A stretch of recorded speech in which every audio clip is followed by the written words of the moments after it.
We're going to be talking about the importance of the immune system in anti-aging medicine. And basically, what is the first question is, why do we age? It's reduced metabolism, increased toxicity, and decreased immunity. The toxins accumulate and the body cannot deal with it, and therefore there's an aging process that happens. The immune system is basically the innate and the adaptive. It's a number of cells and organs that work together. Innate is the skin, the cough reflex, the mucous membranes, the stomach acid, and the adaptive is more the thymus, the spleen, the tonsils, the bone marrow, circulatory and lymphatic systems. Now, the aging is accompanied by a decline in the functions of the immune system, which increases the susceptibility to infections, diseases, etc. So now, is the aging immune system ever too old to become young again? And as you're going to see later on, is that if we start focusing on microscopic mechanisms, there is time reversal that is inherent to microscopic mechanisms, where you cannot go back in time as whole organisms, but our cells go back and forth in time routinely. Now, let's look then at the microscopic cellular system, and you look at naive T cells, which is the new recruits, and the more diverse and the more prominent during young age, of course, and the memory T cells, which is your veterans. They're less diverse, they're more experienced, so they exchange experience for diversity. Now, there is a steady decline in the production of fresh naive T cells with age. And with it, there is a restricted T cell receptor communication. So the TCR communication is decreased with age. So now we have a new aspect of this aging process that has to do with cellular communication being decreased. Now let's talk about inflammation. The previous speakers expanded on that. Inflammation is vital in fighting disease in the young. However, with the old, the mild chronic inflammation leads to diabetes, heart diseases, and a lot of other inflammatory-based illnesses and diseases. So also the other very interesting thing is that the innate immune cells produce pro-inflammatory cytokines that act on the brain to cause symptoms of depression. So now you have basically inflammation to sort of subjugate the brain to create the depression. And that's why you see more depression in older individuals than younger ones. Now, what is the one huge problem of inflammation? It's the visceral fat, which is the fat under the muscles. And as the blood carries visceral fat cells that are stuffed with triglycerides, they take all these free fatty acids into the liver and the pancreas and the other organs, and then they reduce the functionality of these organs. Now, visceral fat cannot be removed by lasers. I got bad news for you here. Radiofrequency or ultrasound. Plastic surgery cannot remove it either, and liposuctions cannot do very much with it because it's wrapped around your vital organs, so it cannot be reached by these methods without damaging the vital organs. However, you can do it with exercise. So physical activity has been shown to reduce inflammation by testing the C-reactive protein concentration, which is the protein that increases with inflammation. So if you have an increase of C-reactive protein, that means you have inflammation in your body. And with physical activity, light, moderate, and vigorous physical activity, you found a 0.98% of C-reactive protein, which is excellent. However, not everybody can exercise. I mean, older people have body aches, they have low energy. With aging, there's additional risk to injury. Diabetics cannot exercise, obese people who never go to the gym. Patients with statins get severe pains after exercise, and of course muscle atrophy and other disorders that do not allow people to exercise, Parkinson's disease, dementias, etc. So visceral fat, however, cannot be removed by regular exercise. So working out with visceral fat is not going to get you this handsome body that is flat. It's actually going to get you this older body that has the muscle on the outside, but the visceral fat is still on the inside. So we can have other methods like effortless fitness, for example, that is based on signaling. It's based on basically engineering signals that can stimulate the motor nerve, get to the hormones, release the hormones that can burn the fat and build the muscle without the exercise. And how those two compare? Basically, active exercise can stimulate the motor nerves, TSH, which will become T4 and T3, that will cause the glycolysis and lipolysis. That will also stimulate the growth hormone that will build the muscle eventually. And of course, there is a feedback loop that is going to affect the leptin and DRH, and then it's going to go back to the brain to tell him, stop, we don't need any more TSH. And there is a nice kind of, the body will provide as much TSH as you can, if only we can target signals that can get this process started. And this is a clinical study as a 43-year-old lady, metabolic age 32, after the treatment. The most important thing that is that on sonography reports fatty liver before treatment and no fatty liver after the treatment. That shows the evidence of visceral fat being reduced. Significant weight loss, of course, no back pain after when he had back pain in the beginning, and diabetes was decreased, insulin resistance was decreased. However, immune system aging is more than inflammation.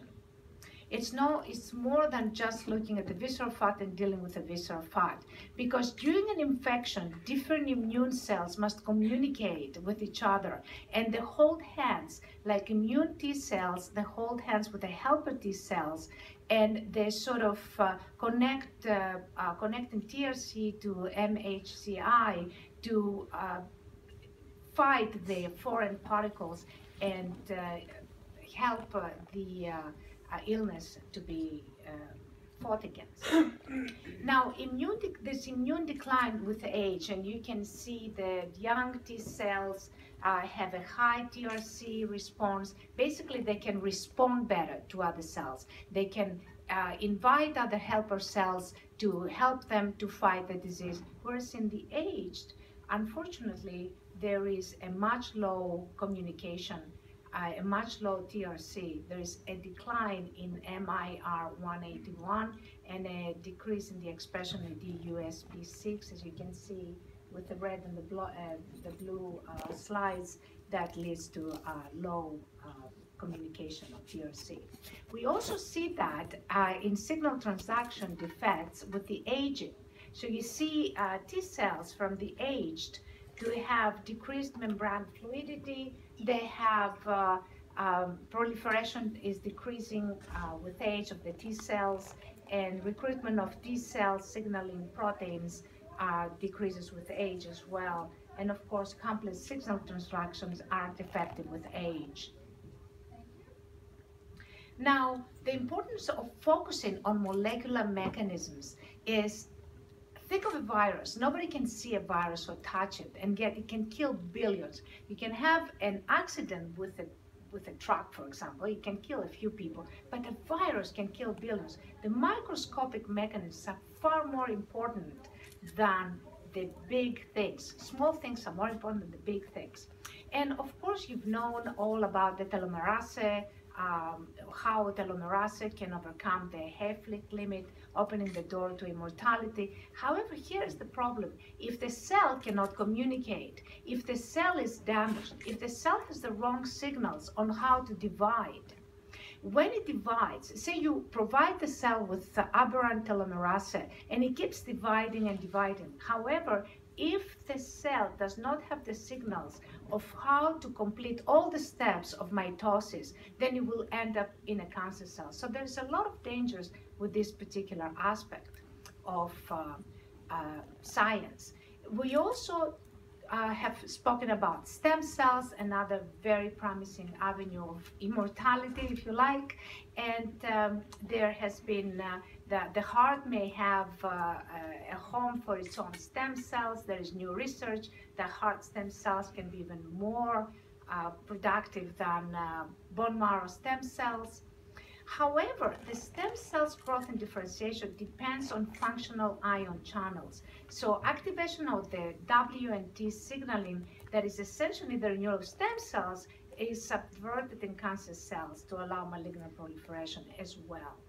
So here, the ion channels of the cells being open or closed is crucial in their proliferation differentiation process. So the signaling angle is offering a far more kind of less dangerous and more profitable advantage in this kind of search for immortality, if you like. So Xie et al. In 2006 started by looking at aging as a result of disorganized protein-to-protein communications and interactions. And they analyzed 7,123 proteins from young and old and compared them, and basically resulted that health and anti-aging is basically should be seen from quantum physics, because there's not one-to-one connection. There is A goes to omega and B and C and everywhere else, and there is no connection. This is a quantum network that happens with our cells. And how does communication happen? There is an effect that the first speaker spoke about, and it's the quantum entanglement, that two electrons can communicate from Rome and New York, and when one electron is up, the other one is up. When the other electron is down, the other one is down. It's the strangest thing in the world, but it's been confirmed with multiple hundreds and hundreds of observations. Now, we've seen the same thing in the body, as a matter of fact. So Tasaki's work has found in Cambridge University that cells can communicate without synapses, without hormones, without anything. They just basically communicate through, and you can see a photon being emitted as the cell communicates with another cell.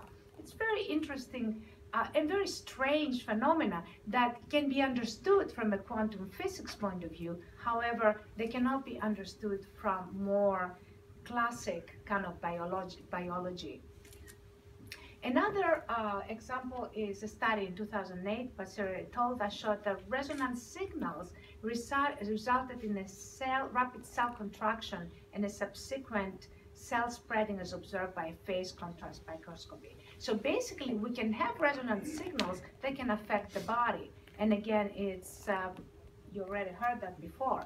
Now, what do microscopic mechanisms, why are they capable of body reversal? You have a molecule, and you subtract an electron, and that becomes a free radical. You put back an electron, it becomes back a stable molecule. It's like John becomes Mary, and Mary becomes John, like in a split of a second. It's a very strange phenomenon.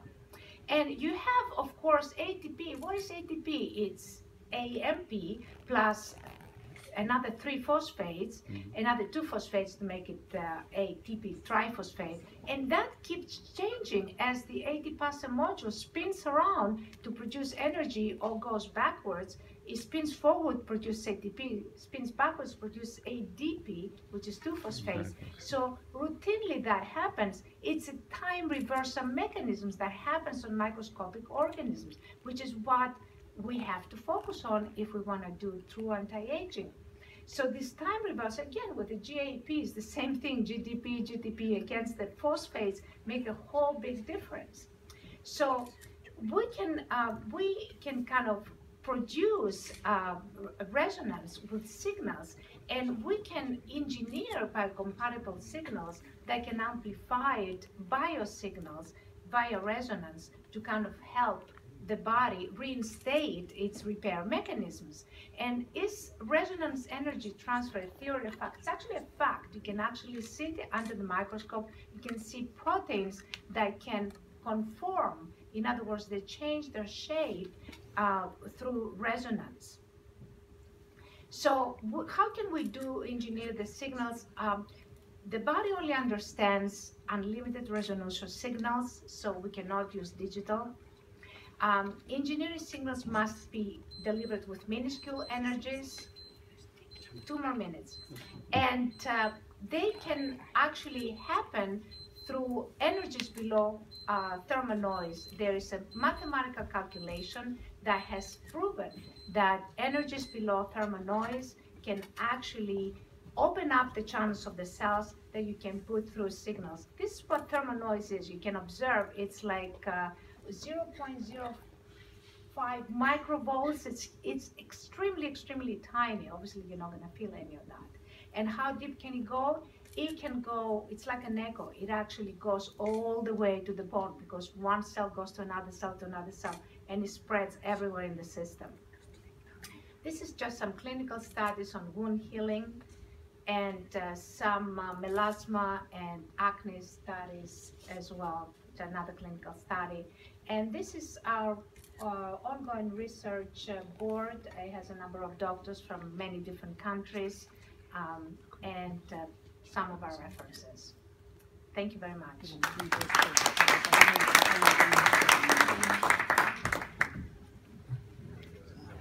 Thank you for all, and have a good day.